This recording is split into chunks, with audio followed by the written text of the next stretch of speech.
There. Okay, and we're live. Well, don't know what happened there. It's the old Google Gremlins again, which has struck me in little old England. So what we're going to try and do here, because I know there's a lot of people that tried to, well, in actual fact, said they were going to watch the show live. I'm going to do a quick introduction to my guest today, the extraordinary Levi Shand. Welcome to my show, Levi. Thank you very much, Paul. I say it's extraordinary because we got a fantastic story to tell here because of your journeys and your interest in street photography, which is my passion as well. So what I'm going to do very quickly, I think what we need to do here is to make sure that people are aware that where this show is now, because that link would have changed. So if you just bear with me, Yeah, of course. if I can just explain to the viewers, or the people that are probably going to be watching this show later, is that when we tried to hook up or start the show, they wouldn't allow us to broadcast. So I'm just posting now on Google Plus that the show is now live here on this new link. Sorry to do this live No, as no, we it's okay. speak, but I'm I'm trying to kill two birds with one stone, really. So, but it will be recorded, and people will be able to watch it at a later date. So sorry about that. Here we go. Here we go then. So all go in it, all go. And I'm trying to switch the show from a Friday to Thursday. This is sort of making me think I'm going to go back to Friday. I feel safer there. I On just Thursday. anyway. Yeah, this is an intriguing story actually, Levi, because as I was saying to you before the show, my last few guests, David Brookover, who lives in Jackson Hole, Wyoming, he got there via Tokyo, where he originally was from Kansas. My last guest was Maria Langyo, now lives in London.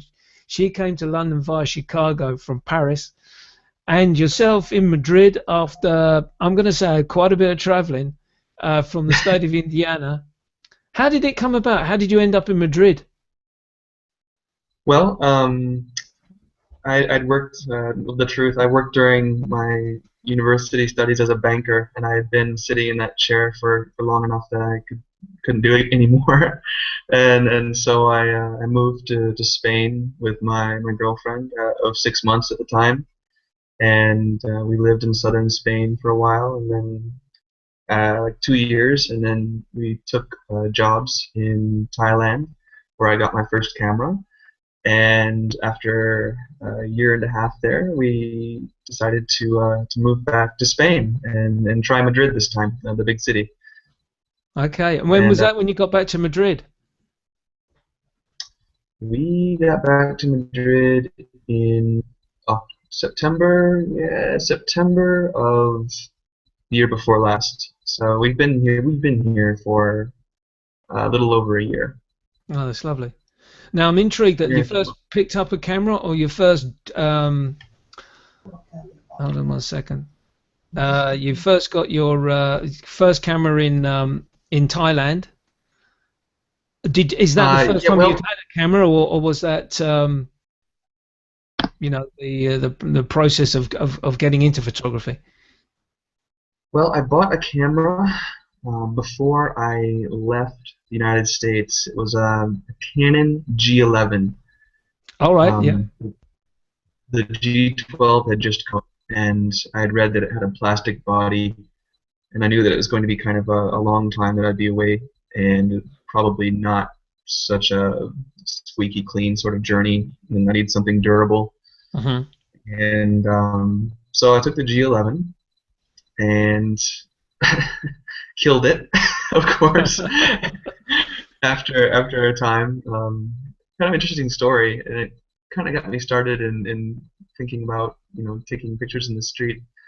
I was on a spit of rock in Portugal, and just taking pictures of the waves crashing in, and I got too close, and this wave came, this massive thing, and I had enough time to squeeze the shutter and turn before getting just completely wrecked by this wave coming over the edge of this, I guess a key, the Yeah. key of rock. And for a few days, the G11 wouldn't respond, and finally, uh, I left it in the sun long enough, I suppose, that it came back. Came back to life, It yeah. survived such a hit, and I don't know. I'd received some interest in my Flickr page, and finally decided to get a what I guess you would call like a something closer to a professional camera. Yeah. Trying some, Was that a Canon then, or was it this time when you switched to Nikon? that's when I switched. That's when I Yeah, switched. I switched it. have nothing against Canon. No, It no, was no, no. real tank. Just the name on the camera, isn't it? It's a tool, as someone told me. That's They're what it is. tools. Interesting story you Yeah. say that actually, because I'm getting some people that are trying to join the show here actually. So apologies for me ejecting you. This is I've got to be really quick today. I'll tell you. This is We just make it interesting. it's only me and Levi on this show. Others can watch.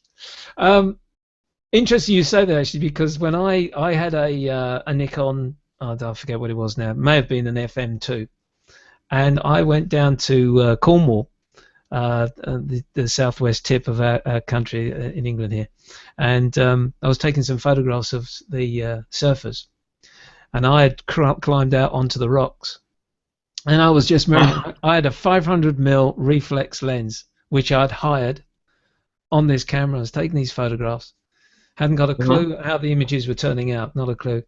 Turned round and the tide had come in. And I'm out on these rocks, and my wife at the time, she's going, yeah, get back. So I decided to take the plunge and just held the camera up. I went right under, Oh, but the camera stayed above the sea level. You can imagine, like you. well done. Well, exactly. I Jeez. managed to survive, and the camera survived, and the lens got back, no damage. Photographs were crap, but anyway, we'll leave it at that. So yeah, Gosh. so you switched to Nikon and you got yourself a DSLR, and Yeah, I did. and now we're getting sort of into you're starting to enjoying getting out on the street and taking street photographs. Is that right?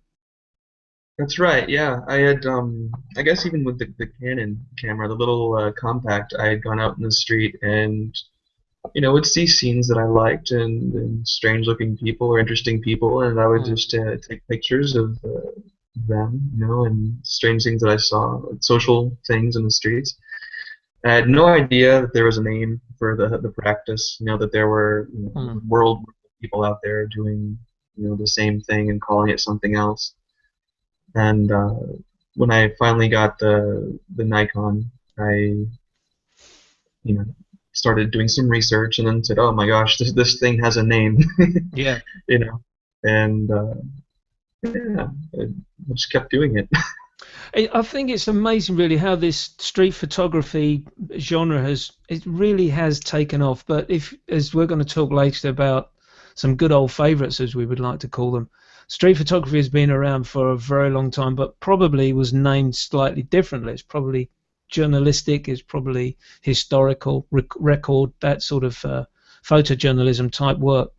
But I'm only assuming that the reason why it's suddenly just sort of taken off in such a big way is obviously the uses of smartphones and the iPhones of this world. Would you agree with me on that?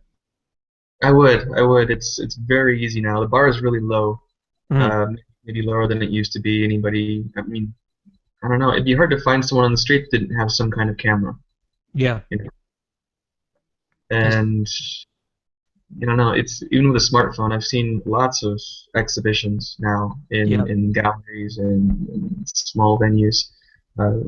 People shooting whatever there could be, street photography included. Yeah. Only with a smartphone. People making great journeys across the world just to use their smartphone in a big city. Yeah. On the slide. And of course you've obviously got Pinterest, you've got Instagram, obviously Flickr as well, where people are just constantly posting up photographs. Yeah, they're doing selfies and photographs of their food they're eating and stuff like that, but you need really sort of something that struck me only a couple of weeks ago, the amount of street photography that is being made is quite amazing, and the work is, I'm not going to say it's all fantastic, but it's generally very good. there's a lot of it that's really, really good. Yeah, And yeah, I administer a couple groups online, one on Facebook and one on Google Plus, yeah. and I see just an endless stream, of All right. these photographs. It is quite And amazing. Is there something that you could really pinpoint, Levi, and say, yeah, that is why I like street photography? oh goodness, I think for me at this stage, I'm it's the knowledge that I'll be able to remember that moment. Yeah. Just So you really some you're things. you're going down the record line there, like a dare I say it, the old timers, the Uncut Bressons and the Brassais that wanted to record lifestyles and what they were experiencing in their cities at the time. Yeah, I see things that fascinate me, Mm. just on a daily basis, and I probably won't pass this way again. You know what I mean? And Yeah, I don't want to forget. I want to keep that record going and alive, and yeah, I don't know. It seems like every time I go out with the camera, there's something unique. There's something that I hadn't expected, yeah. and you have to have a camera in your hand to catch it. That's right. I agree with you. When you're walking out street photography, there's always something different going on. There's always something new. Even if, for argument's sake, you go to the same place and you recognise someone who's walking past, you've seen them before. They're doing something different. And I suppose, really, to a degree, landscape photographers would say exactly the same thing. No sunset is the same as the sunset the night before, and whatever. And I suppose, excuse me, that's the joy of photography, really. That how we enjoy and recording what happens and as things change from day to Yeah, day. yeah. I just have this sense that the place where I live won't be the same in 20 years or 10 years even. Mm. Yeah, And I forget about further down the line. And I think it'll be really interesting to look back and see the way people acted, the way they looked, the things they depended upon, well, the way they treated. you yourself have seen a diversity already, really, with being in Thailand and the southern part of Spain, Thailand, and then back to Madrid. Why did you choose Madrid? Was there Uh, a reason to go to Madrid? yeah, yeah. The money was better. They pay metro rates. No, I don't know. I don't know. I just felt myself. I've been slowly drifting over the past 10 years toward larger and larger cities, with this feeling that I will someday find myself in New York or Mhm. something a really big place. And uh, my girlfriend's comfortable in big cities. I'm from the middle of nowhere. I grew up about, I guess you could say kilometers or miles, like 10 miles or 16 kilometers from the nearest 1,500 person town. Right. Cornfield on the left, Mintfield on the right. And so it's a city of this size is, I think there's about 3 million, 3.5 million people who live in the metropolitan area of Madrid. And it's something new for me, you Yeah. know? For me, it's I kind of think a test. I think what we should explain to our viewers now is the fact that your work in Madrid is teaching English. That's right. Is this something which you did in Thailand as well, or was that just basically your traveling time in Thailand? No, I taught English in the south of Spain, and in Thailand we taught and were managers at an academy there, and we taught classes of incredible size. There were 55 kids per class, Really, 55, crikey. So, yeah. and it was crazy. And so coming back to these small class sizes it's been easy. So I've had about 5 years of teaching experience, and it's come in handy. Good. Learning how to explain things. And when you obviously you speak Spanish, you've been able to you've crossed that hurdle, so to speak. Did you speak Spanish before you went to southern Spain, or did you just pick it No, up as you went on? I took the obligatory Spanish courses in college, and then between finishing university and leaving for Spain, a year passed in which I did not think, speak, have any contact with Spanish at all. Yeah. And my first day here in the bus station was after my flight. I was starving, and I saw the word in Spanish for like a sandwich with egg. They call it a French sandwich, like a bocadillo francesa. Francesa is French, and I couldn't pronounce it, so I asked for Francesca, which is a woman. Yeah. It's a woman's name. And It the lady, directed you around the corner. the lady across the counter was just like looking at me like she's not here, or I don't know, like what are you Yeah. talking about, you foreigner? But Yeah. yeah, since then I've been shamed so frequently and sufficiently. I'm basically fluent now. How Just long would, from this is interesting actually. How long would you say it took you to pick up the language, obviously before you became fluent? Because um they do say that basically if you're going to learn a language, the best thing for you to do is to just go and live there, and then you pick go up the local immerse. dialect, and then rather than pick it up in a book. Yeah, probably before I was having conversations, it was maybe 8 months.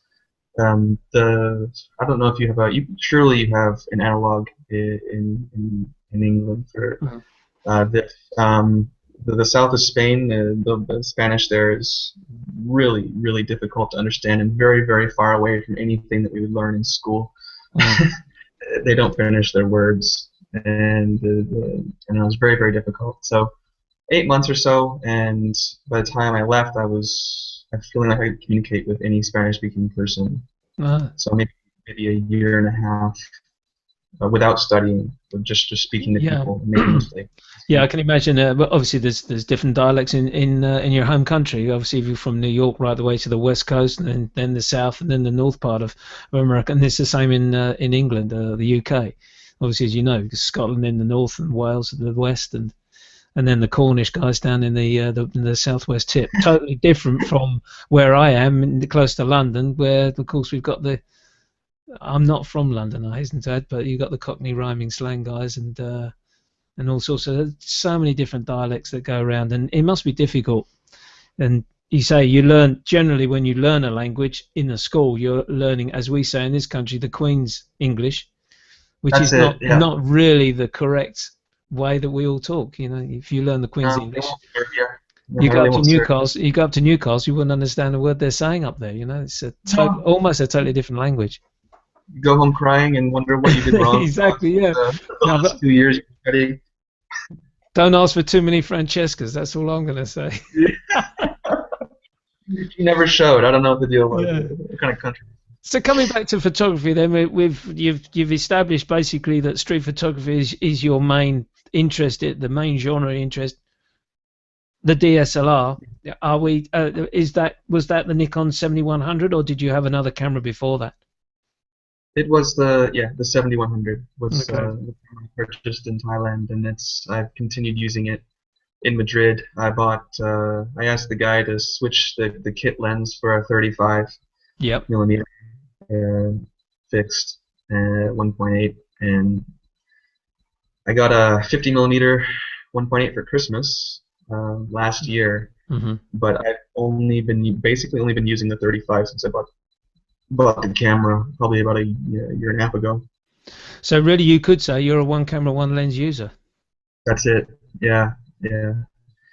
In terms of So digital photography, yeah, yeah, well, see, obviously, because the 35 mil, in actual fact, that's a 1.5 crop on the Nikon, isn't it? So that's a 50 mil lens you're losing there. that's it. Yep. I'm a Fuji user, and the lens at the moment which I'm preferring to use is the 35-1.4 on there. Um, Okay. and I've also got the X100S, and Okay. that's got a 23 mil on there. So I take Three. Yeah. either one of those. I'll take out. I very rarely take both out at the same time. So To you're it was one of the questions I was going to ask you actually, because I wasn't too sure whether you probably had a number of lenses and you switched around with you got a 35 and 50. I thought you might still have a kit lens, but you find the 35 mil is the lens for you in street photography. yeah. Well, so far, I think I'd like to try a wider lens at some point. Okay. I've just tried to stick with one focal length to really learn it deeply, Yeah. and then I'll switch later to another one and learn that focal length deeply, Mm. and then move on or oscillate between the two. It's a nice little segue because the next subject is the settings when you go out street shooting. Oh, Um, okay. what basic settings do you put your camera to when you're out walking about doing your street? Well, I like a shutter speed of well somewhere between 250 and 500 um, to freeze things. Hmm. I find myself walking more than fishing. More than standing one place and finding a lovely backdrop and waiting for that right Okay. person to stroll by.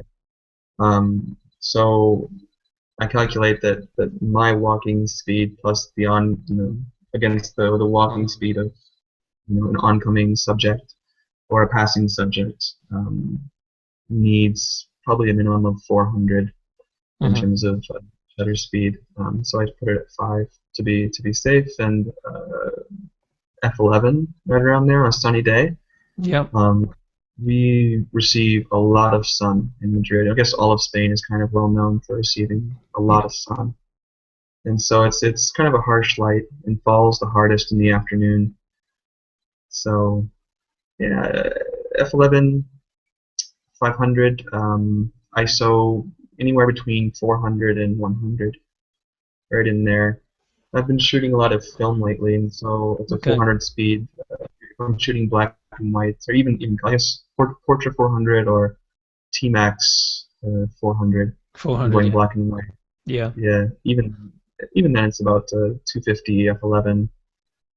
So when you're Um, on the digital camera there, are you setting that ISO range to auto range between the 100 and 400 ISO, or are you just allowing the camera? Are you setting that physically yourself?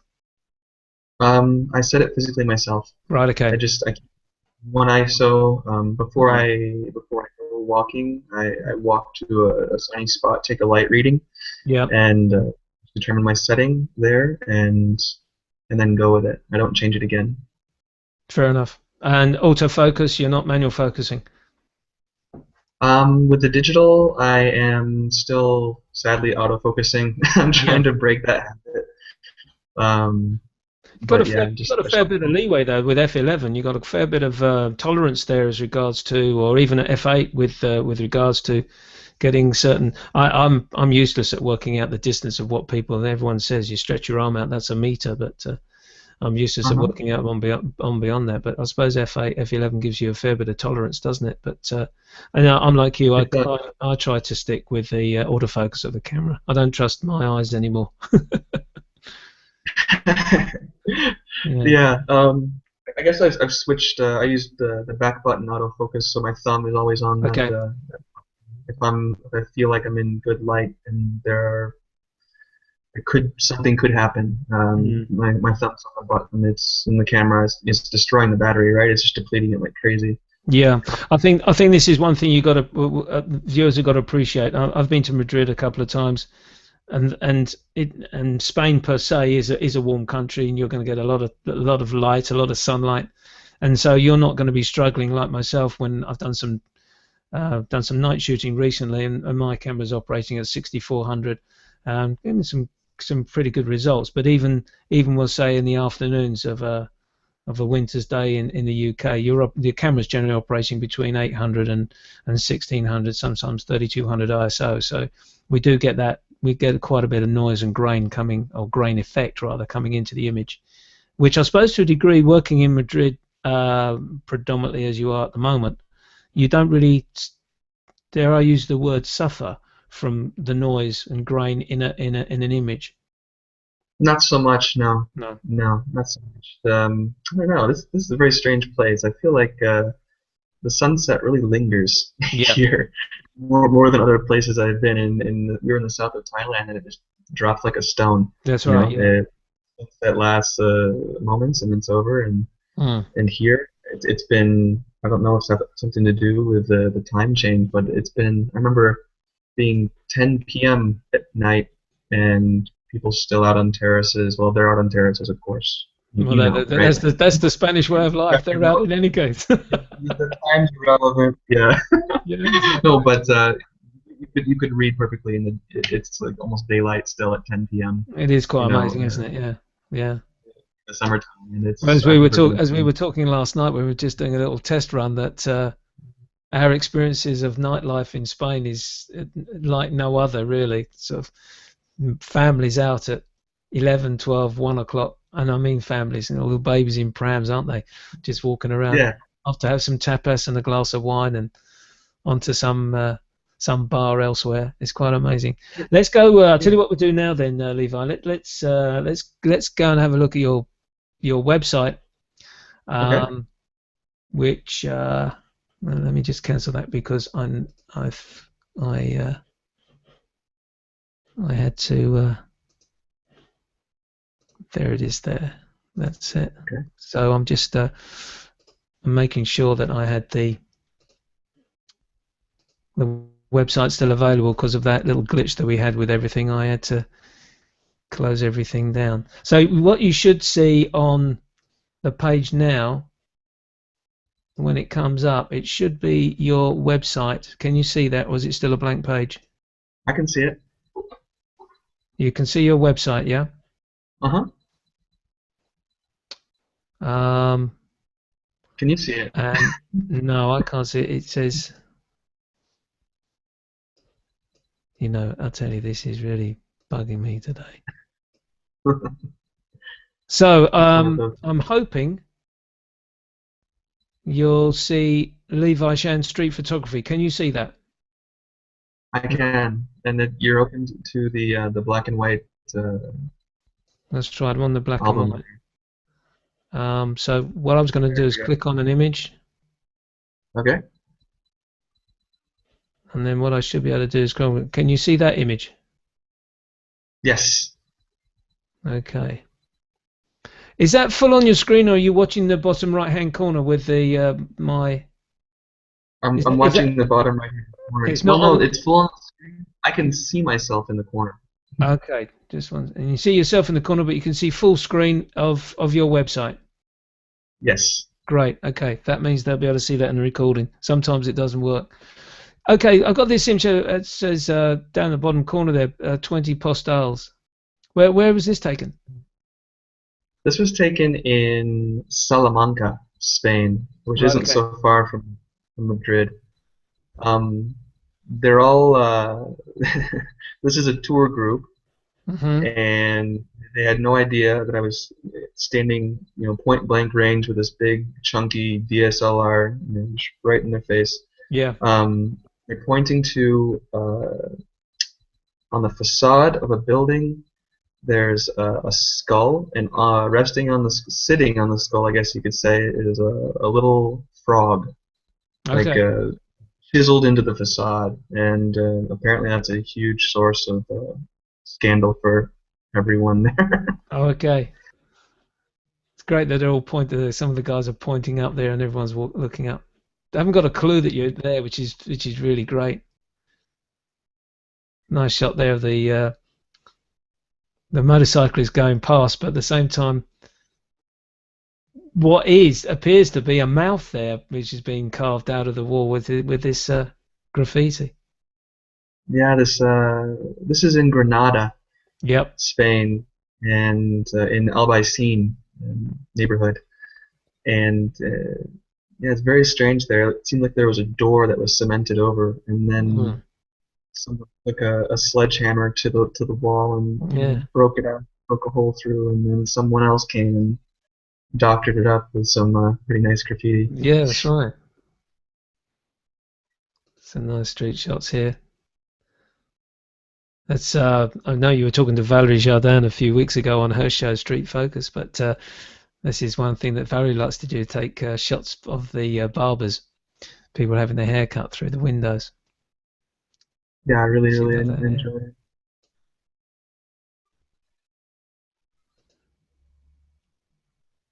So This has been one of my more popular photographs.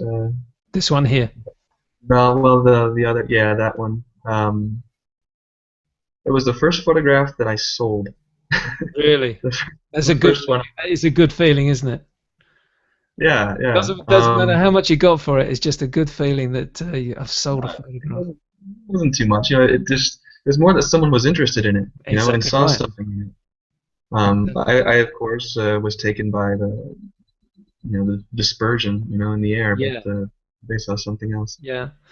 There's one shot here which the I was looking through some other photographs, and there seemed to be a bit of a pattern where you've taken quite a few looking down on people, and Hmm. obviously creating almost this abstract image of pavement and roof, and then of course you've got the individual. I love the fact you got the Wellingtons here, which catches your eye, doesn't it? And there was another one, in actual fact, I don't know whether it's in this group where you were looking down. Is it this one? Yes, this one as well, where you got all the guys there. Um, Yeah. I think they're guys. Well, Yeah, they are guys. Yeah, all that's sitting there. too. And yet there you see you got this lovely group here, and you got this guy out here. Yeah, it's kind of bending down Which like yeah, almost exactly, you're concentrating on these in the fellas here, street. and you're thinking to yourself, why isn't that guy in line? But that gives you your threes, which is it's just lovely. I like that shot a lot. I like that shot a lot. Let's go to another page on the website because one thing the abstract colors. And I think this is something which a lot of people don't do because they get involved with street photography and they immediately think, I've got to be taking photographs of people all the time. And I found myself falling into this trap as well. Uh-huh. Before, obviously, I was just taking streets and I didn't want people in the street. I wanted to take the architecture and whatever, and it would annoy me if someone walked into my frame. Now I'm into street photography. I need someone in it.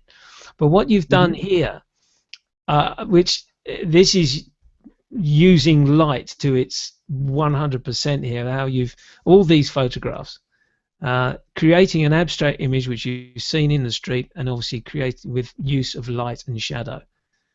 And that you've called that leather chair there. That's It just was by just the street. blazing. Obviously, someone's just selling it, were they, or was it? This is a very strange neighborhood I live in. The sheer amount of furniture. I think all of these photographs are actually from this neighborhood, this one neighborhood in Okay. Madrid. And I don't know if it's evictions. I don't know if people are constantly moving in and out. It is an immigrant neighborhood, so maybe there's a lot of movement. Mhm. But I see a lot of furniture of varying qualities and styles and uses. And And I just are they looking for it just to throw it, or are they looking to sell it? I think they're just throwing it away. Really? I, yeah, yeah, I just see lots of uh, strangely large furniture. Yeah, well, that's a fantastic leather chair. Crikey. I don't like the cushion on it, but the leather Yeah, chair. This I think is great. This reminds me so much of my favourite photographer Saul Leiter's work, the red and just that loss of saturation in the colour, cafe, bar, and then just yeah. that flag of green there, just to break the I, was, colour up. I think I might have been reading early color at that Oh right, time and just okay. I'm not trying to surprised. I, trying to isolate colors in their Yeah, just their most basic form. another great shot.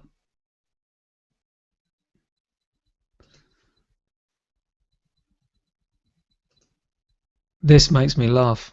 I don't know. I saw that. What the? Is it, this is. You know, this is directly outside my door. I Oh, walk is out it? my door and there, boom. Just all this construction junk, and someone had parked their car, and someone had thought to just sling a mattress over the Just a front little end of it. mattress over the front. Yeah. Not necessarily a dirty mattress, too No. dirty. It's just a mattress. Yeah.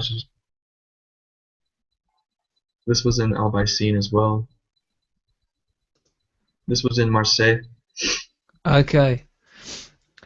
And I this was just like the way also you just call these abstracts. Now, a lot of people, thousands and thousands of street photographers, would not look at doing this. But it is street photography. You're observing what's going on in your street and in your neighborhood. yeah, just trying to piece Great things together. abstractions. I love this one. This is probably one of my favorites actually. There's so much going on in this image. Guy in the back there, a girl with a bag, and this color here. Yeah, just That's great. And seeking this out one as knowledge well. in This there. is, look, concentrating on the peeling paint there. Yet you got these people here. I was really taken with Aaron Siskind. Have you seen his work? No, I haven't. No.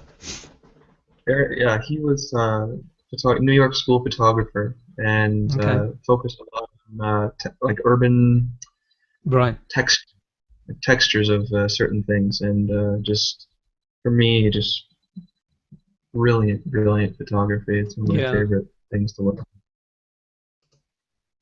And I love this puddle one. This is great. What I'm going to do now is come out of this one because on the blog we were talking about this just before the show. Um, I'm hoping that'll link up. L blog. You've got it. It won't give me the link. There we go. The 3 mil project. And I was intrigued because I thought, obviously, it's a project. What is the 3 mil project? So tell us about the 3 mil project, Levi, because I think this is great. I think this is a really great story. And it's I guess in its basic, you can look at it on a basic level as a 365 project. Started on the third day of this year, and it's called 3 mil because there are roughly 3 million people in Madrid, Yep. and I'll spend the first 6 months of this year in Madrid, and I'll spend the latter 6 months of this year in another city with exactly almost exactly um, 3 million people, Chicago. And so my aim is to write as much as I can in hopes of looking back and kind of witnessing my my attitude toward Madrid and what I saw in Madrid, observed in Madrid, against what I will see and try to understand about Chicago. Yeah. So it's taking 3 million people and contrasting them against 3 million others, It's roughly. an interesting project because a lot of people that do these type of photographs just post the image. Um, but here, you're in actual fact, you're creating a true blog of those images. Obviously, the description of basically what's been going on in that image, and which is a nice way to do it because a lot of people, as I say, would just post the image. That's my one for the day, and then move on. Can I just ask a question here about this policeman Yes, and the guy? There was no problem taking the photograph of the policeman here, I take it. I was on a bus. Fair enough. You weren't hanging around. Well, yeah, I thought it was really funny because the guy in the window, that's a classic Spanish gesture Oh, really? for see, you know, like look or see. Like Yeah. they touch the face with a finger, like one Yeah. of these. And I don't know. I kind of like the idea of collecting those special gestures. You know, I noticed that in Thailand, my gestures didn't mean anything. The ones that I had become used to, and Yeah. here there are certain gestures that are really different from English gestures and American gestures. So And this is a new project. It's only been going 3 weeks or so. Um, one a day, or are you taking several a day to choose one from that several you've taken, or is it specifically just one photograph a day? not specifically one. No. If if I have a story that requires or that could use some good illustration, Yep. I'll use up to three photographs to help paint the point. Yeah. Um, Otherwise, there's at least one photograph So per it's day. the 3 mil project then is based on the blog rather than the photograph, or does the photograph comes first? I'm not placing the photograph before the text, or Okay. the text before the photograph. Um, on some days, it could be just a photograph with a few words, Yeah. and other days, a fully fleshed out idea, Mm. with some accompaniment. Yeah. But in university, I studied creative writing, Mm, fiction, nonfiction, things like that. And so I'm getting back into that a little bit. that's good. There's some influences here I can see of these particular two images of one of our favorite photographers we're going to talk about soon. Yes, yes, you're exactly right. I'm not going to give the name away. This one, excuse me, I can see there's a photographer there. Lovely project that, Levi, and I wish you all the best with that. And then the one thing, as I'm sure, you stick with it. Um, Thank you. I will. you got to stick with it, as they say. Um, I've now gone and lost the page. There it is. I want to get back. I've got a Stop. small And and faithful readership, and they're close friends, and they've kept me going. You know, saying, "Oh, that's great," and all you this got to, stuff. yeah, you got to keep at it. That's and when you do it, a friend of mine that I interviewed a few months ago, Mark Rarson, who's in Calgary, he completed his 100 photos of strangers, portraits of strangers, last year, and now he's in the process of making the book. He's going to put it Oh, into a wonderful. book, and yeah, so it was a great day when he said, "I've done it," and of course it's, I started one myself, but it's languishing at the moment. I've hit the brick wall, so I've got to get back out there again and get back on to do that. Well, I'll keep So going if you will, huh? yeah, exactly right. Yeah, thank you for that. Yes, we'll do that. That's a great idea. But no, writing and then putting the photograph together is that's a great project you've set up there. And Yeah, so it's kind of a 6 months, response. 6 months, yes, Mhm. yeah, 6 months down the line you'll be going to Chicago. Is that sort of just sort of like a break, or are you lining up your next move away from Madrid to maybe work in Chicago, or is it just Yeah, to come back? we're leaving Europe for the foreseeable future, and we'll be in Chicago for a time. With thoughts. My father's from Montreal, and Okay. so I've always wanted to kind of explore my Canadian heritage and maybe spend some time up there also. So that could be in the future as well. But for now, I'm not looking that far Yeah. ahead. Yeah, no, We'll don't live in. don't dream your life away. Just Yeah, live in right. the present. Exactly. Go with that flow. What's your view on this DSLR mirrorless camera? I'm going to call it a fight. It's not a fight because that's totally the wrong word to use. But there is a comparison. People are moving to the mirrorless cameras purely and simply because of the weight.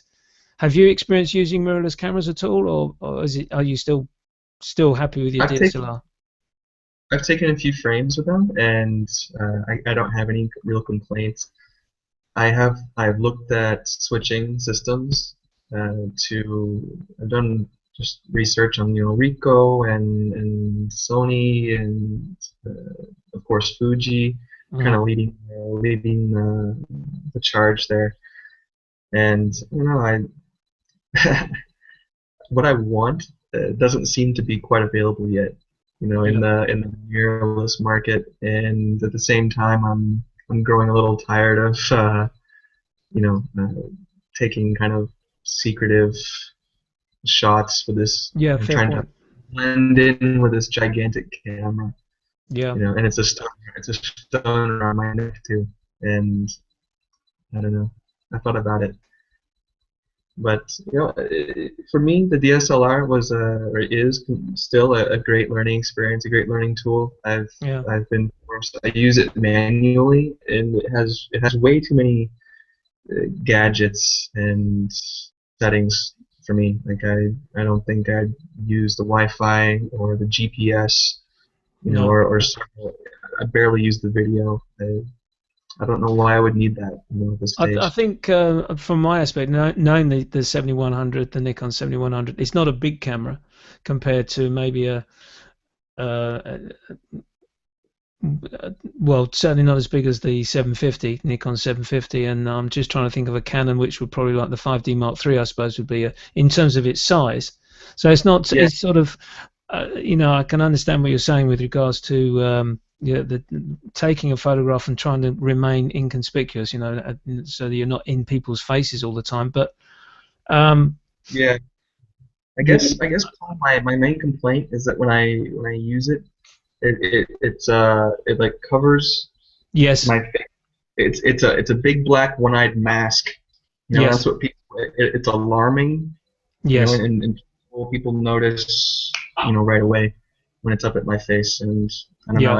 Yeah, I'd like to have a machine that doesn't eclipse my face, if that and I makes think sense. this is it. Now, I quite agree with you because I think when I first saw David Hobby doing his talk on the using the X100, that's the first thing he mentioned because obviously with the rangefinder style, you still got your face Yeah. open. We'll say if you're lucky enough, I'm left eye dominant, so I still have a tendency to flick over to that way, but um, by using my right eye, that still allows me to look at other situations which are going to occur. Maybe you're going to walk in front of me as I'm going to take the image.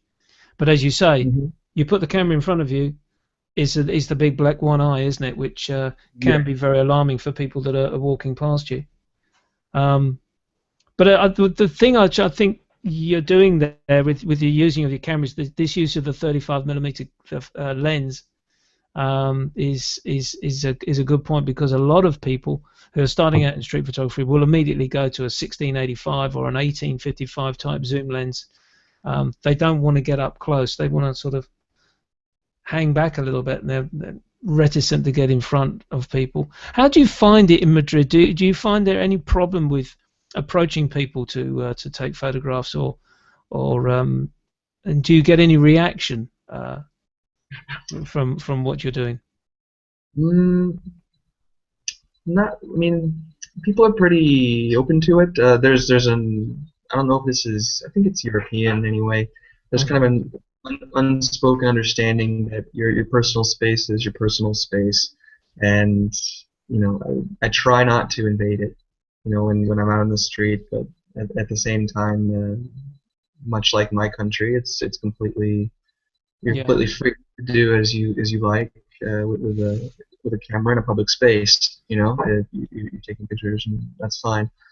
Um, in my neighborhood, there's a pretty good density of illegal immigrants. People here illegally, and I found on a few occasions that people get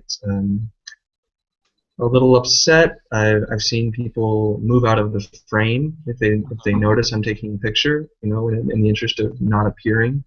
Yeah. Um, and I understand it, Yeah, of course. and that's fine. But as a city, it just depends where you are.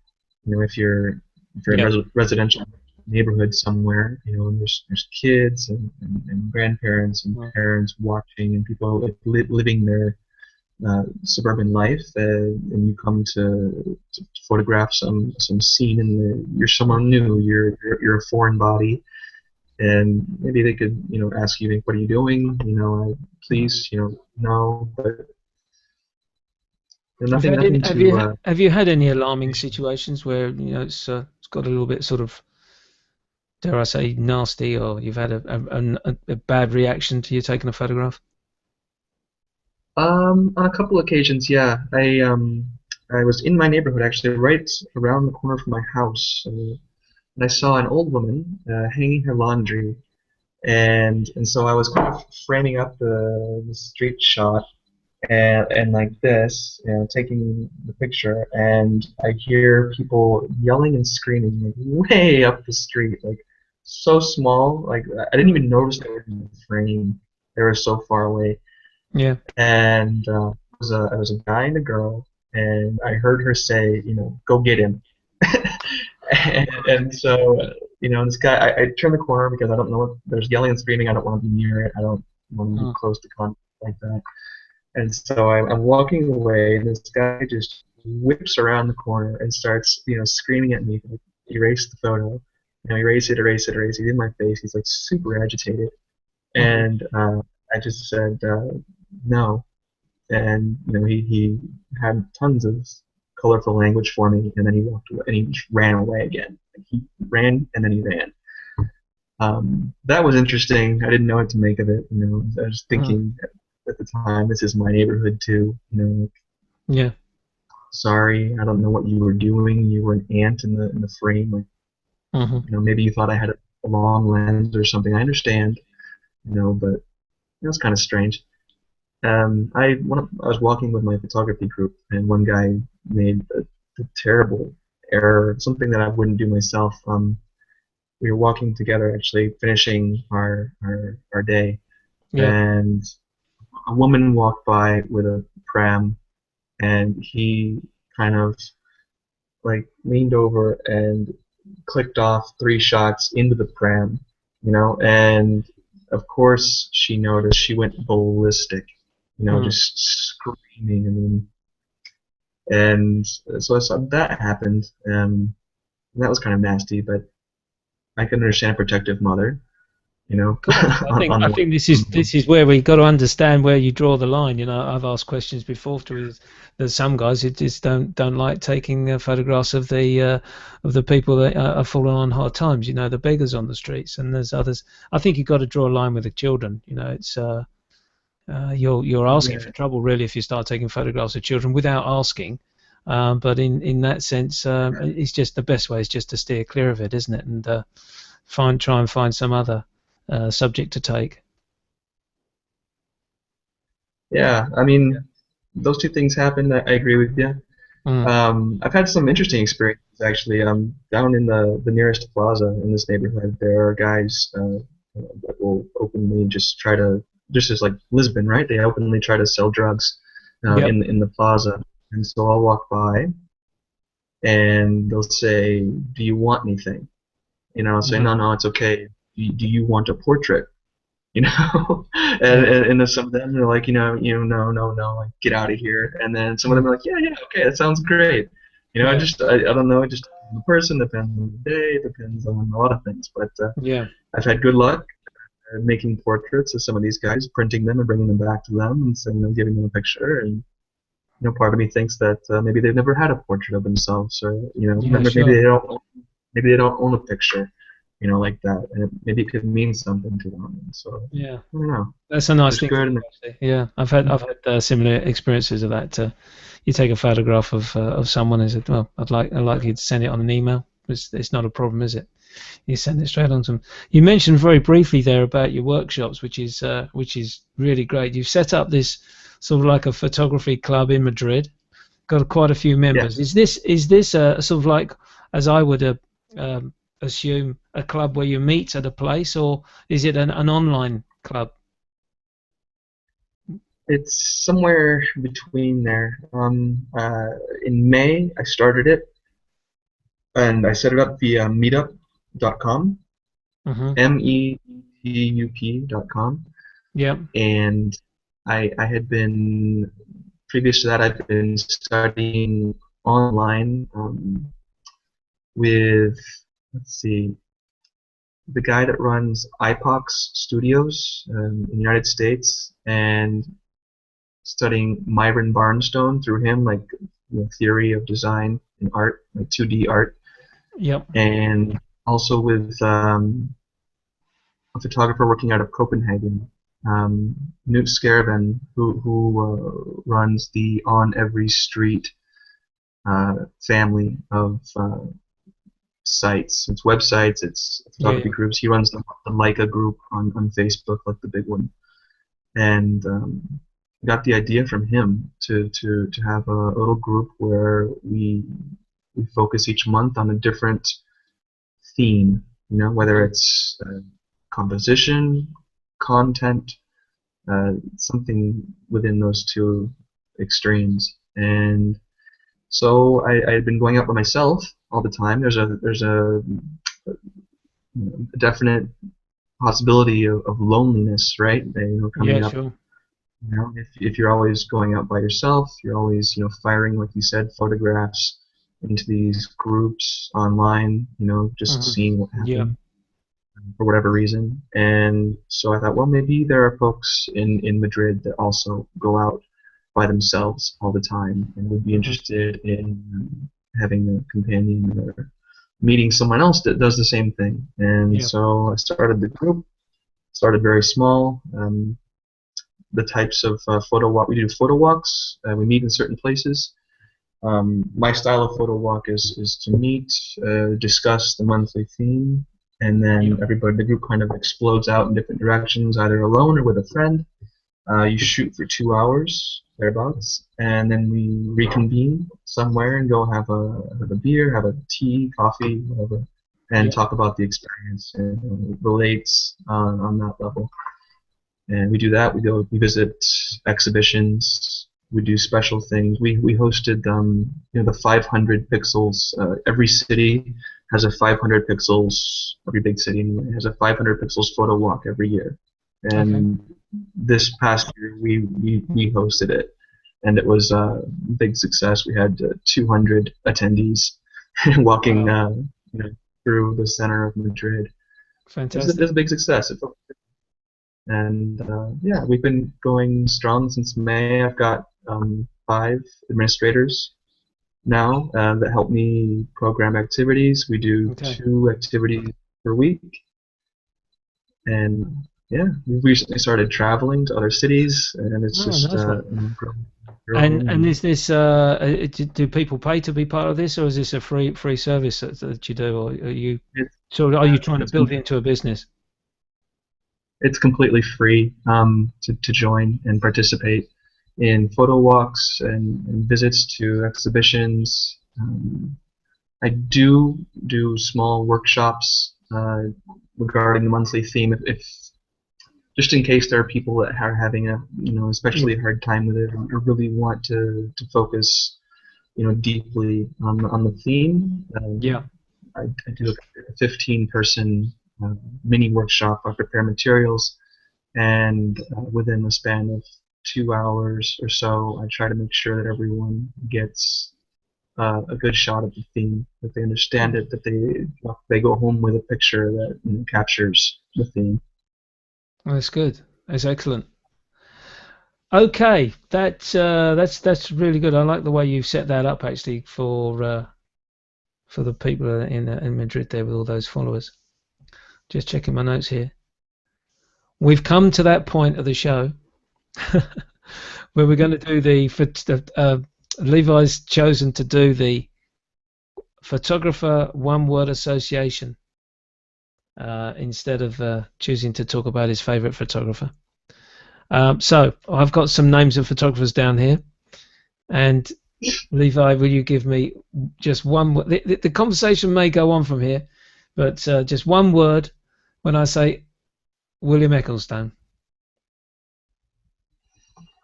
Mm, Nebraska. Okay, that's where he's basically from, wasn't it? A lot of his photography is from that area. Is that right? That's yeah, the American Midwest. Just the slowness and how mundane it is. There was a film recently actually called Nebraska. Right. The cinematography, black and white film, and the cinematography actually reminded me quite a bit of William Ecclestone's work, um, just in its scope and kind of silence, you know. Yeah, that's true. It does come over that in the photographs. Now you mentioned that. I got one of his books latter part of last year, and I would agree with that. There's a silence in his photographs. That's a good point. That. Okay, Dido Moriyama. Mm. Violence. Yeah, I can go with that. Yeah. I think one thing that intrigued me about his work, we had a fantastic exhibition of his work. It wasn't last year; it was the year before, the Tate Modern in London, and very very grainy work, a lot of black high contrast images. And then I saw the film of him going around his district taking photo, and uses a very very small camera. It's a very small compact camera. Yeah. It's certainly not a Fuji size, and it's definitely not a DSLR. It's quite amazing, and the amount of books It's that the guys produce is just amazing. Yeah, yeah. I watched the same documentary. Now I can't think of the name. No, I can't think of it. No, but I found it on YouTube after I did. Well, I knew I was going to see the exhibition, so I did a quick check out of his work, and of course the infamous image of the dog uh, yes, with the yeah. beady eye just turning around. It's interesting work, very interesting work. Joel Meyerowitz. Ooh,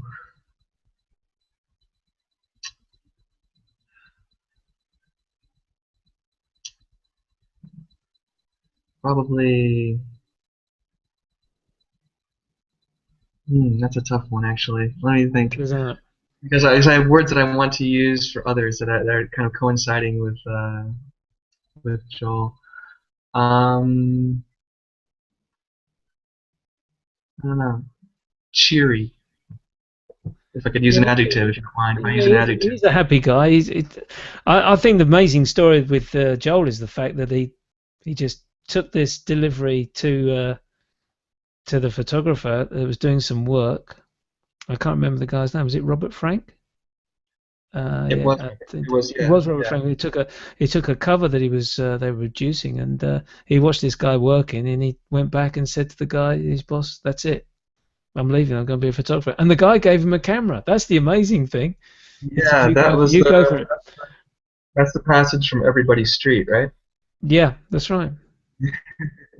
Amazing, Yeah. amazing that he just Joel Meyerowitz is the reason why I'm doing my project, that 3 mil project, because okay. I know he's spending time now in France, in rural France, Hmm. and I subscribed to his updates and things, and he said that he was starting a project, Hmm. and he was going to follow it through. Like he's starting one on his own, and then one with his wife, and Yeah. drawing a line each day. But I noticed that he was getting some writing done and taking some photographs. I thought, well, if Joel That's a good Meyerowitz idea. can do it, so can I. You know, I Yeah, why can. not? It's a great idea. Great idea. I think another thing which you don't really appreciate because you see the films of him on YouTube with his Leica and taking these photographs, but of course a lot of his work is with a 10 by 8 plate camera, which is Mm, and there's another video I watched and there he's walking down a New York street with this huge camera on his shoulder and just sets it up yeah. and makes the image. And you think, cracky, this is amazing, amazing. I missed one out earlier on deliberately because he's very close in terms of time with Eggleston. William Klein. Ooh, fun. Just fun. I think he's a bit of a cantankerous person, quite honest with you, because I won't do the sign. I won't give it the finger like someone else said to me one particular show. But he's a cantankerous man. Great photographer, um, absolutely superb work. But I think I've read Life is Good and Good for You in New York. Or in New York, Life is Good and Good for You. I've just gone through it so many times, and it's just for me, it's just a huge sense of fun, like just yeah, delight, joy going into these yeah, photographs, yeah, and it's if I take anything away from it, it's that there's this yeah. endless kind of enchant. You can't stop shooting. No. Love it. Uh, a photographer which I'm really starting to get into at the moment, Bruce Gilden. Surprise. Yes, that's you look at some of his images, you go, what? I think one of the funniest things that I saw one of his videos was where he must have been New York, and he's taking the photographs and he's talking to the guy on the camera, and he sort of went like that. He said, "Did you see that? Just a minute." And he went charging after this guy down the street. He said, "Hey, next time you bump into someone, you say sorry." He says, Oh my God. so he's not only not frightened to get in front of someone's face with a camera, but he's got that attitude to sort of have a go at someone else. He's a great character. There's some Yeah, just recently he started to do some reviews of people's work, like acting on like a Vice. critique. And Yeah. what have you seen them? I saw the first episode I watched on Vice. Are there more? That's it. Yeah, I think there's only 3 maximum that I've seen. But boy, bang! he gives it to you straight. You know, he doesn't take any falls. You know, that's typical what the man is. You know, but I That's think about your word really does sum him up. Surprise, because if you look at his photography, that's exactly what it is. It's surprising them. So then we go the last and final one. My favourite photographer, Soul Lighter.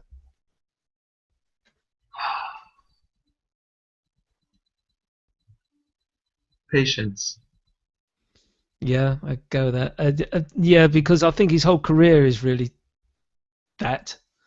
Um, have you seen the video In No Great Hurry? Yes, yes, I have. Yes. And I think that was just superb. I was very fortunate to interview the director of that film, and Oh, cool. he was he first came across Soul by reading the book Color, and he thought, well, I'll go and have a little look, see if he's on YouTube, and couldn't find anything, nothing at all. Oh my And gosh. it took him quite a number of years to get that interview lined up. And of course, as Soul said to him, he said, if it's no good, you ain't going to publish it. I'm not going to allow you to do so. But he watched it and he said, yeah, I think that's pretty good. I think it's pretty good. Such an That's unassuming interesting. man, great talent. Yeah, yeah, just it's such a contrast for me. He's arguably my favorite photographer, and Yeah. his life almost, for me, stands as a testament against, the current the trend in popular street photography, that you Mm. just show and show and show and seek accolades and Yep. um, let them pile up, and then you fire your photographs into these voids, right? I mean, you post a photograph in a group or something, and then it's forgotten within a day, and Mhm. God forbid you don't do another one, and then I don't know, it seems like a cult of personality will develop, for certain Yeah. popular photographers and a lot of their I think uh, when we post photographs on the website, whether it's Google or whether it's Flickr, we want some form of comment. We want some form of accolade. So we want to see the pluses. We want to see the likes. But as you're quite right, that doesn't really change us in terms of when you go out to take. You're going to go out and take another photograph, and that one that's been posted before will have been forgotten. Very rarely will you get someone who's actually will go through, dare I use the term, portfolio of your work and give you some form of credit, whether it's a plus or a like or whatever. I suppose the only one that really changes that mold is 500px, really, in terms of uh, people have a tendency to concentrate more on people's portfolios on that site. But yeah, I think sometimes you can be chasing that plus or that like a little bit too much, and you look at someone and you say, well, he's got 28 pluses on that, and I've only got two. And you get a bit frustrated by it, don't you? I think that's yeah, one of the problems with camera clubs as well sometimes. yeah, yeah. There's a danger of expecting that amount of likes or that lack of likes means, something toward the quality of work, and really, how much of that is people, upvoting or liking or plussing Mm, a friend or someone you've seen often. How much of it is cult mm, of personality, is what I always wonder, and I see yeah, some great work go ignored, and I see some work that shouldn't be, even yeah, posted. exactly. Yeah, Post I think the through class. the roof. I don't know whether it's true or not, but apparently someone posted the famous Henri Cartier-Bresson image of the cyclist going past the steps, and it was slated. No, no, Yeah. that's heartbreaking. Why did you put this on? This is rubbish, And then you do realise this is by blah de blah de blah. Yeah, that's the story I heard. Someone It's will not email, even it's not even someone a will rubbish photo. email me that now and say that's a load of rubbish. But no, that's the story I heard. Quite My amazing, God. really. And another thing, I Yeah. was talking to someone else a few weeks ago. This question of when you take a photograph, it's got to be in sharp, it's got to be in focus, and you've got to have a good depth of field. If you really look at the number of old masters photographers, your Brassai, Cartier-Bresson, um, at gay, those sort of, now you question, obviously because of the equipment they were using, but the quality of their images, which are not sharp and not in focus. It is Right. quite amazing when you look at it.